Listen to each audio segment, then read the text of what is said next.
Summer holidays వచ్చేస్తున్నాయి కదా! ఇక పిల్లల ఆటలకైతే అవధులే ఉండవు. అసలు మనకి చిక్కరు, దొరకరు అన్నట్టు తయారైపోతారు కదా! అలాంటప్పుడు వాళ్ళు ఆడి, ఆడి అలసిపోతూ ఉంటారు కదా! మీరు చక్కగా ఇలా బనానా మిల్క్ షేక్ ఇచ్చేసారనుకోండి, ఇన్‌స్టంట్ ఎనర్జీ వస్తుంది. ఎనర్జిటిక్‌గా కూడా ఉంటారనమాట. ఒక మిక్సీ జార్ తీసుకొని అందులో నేనైతే ఒక 3 బనానాస్ పీసెస్ కింద కట్ చేసి అయితే వేసేసానండి. అలాగే మన ఇంట్లో అవైలబుల్‌గా ఉన్న డ్రై ఫ్రూట్స్ ఉంటాయి కదా! నేనైతే బాదం, జీడిపప్పు, బ్లాక్ కిస్మిస్, మామూలు కిస్మిస్ అయితే ఒక 1 అవర్, 2 అవర్స్ నానబెట్టుకోండి వాటర్‌లో. అవి కూడా మిక్సీ జార్‌లోకి యాడ్ చేసేసి, కొన్ని పాలు, అలాగే షుగర్ లేదా హనీ మీ ఇష్టం.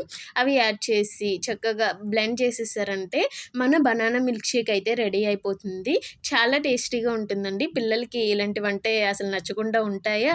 So tasty. దీని మీద ఇంకొంచెం బూస్ట్ ప్యాకెట్ ఉంటుంది కదా! ఆ బూస్ట్ ప్యాకెట్ కొంచెం పౌడర్ అయితే వేశారనుకోండి, పిల్లలు చాలా ఇష్టంగా తాగేస్తారు. ఈ వీడియో నచ్చితే లైక్ అండ్ సబ్స్క్రైబ్. బాయ్.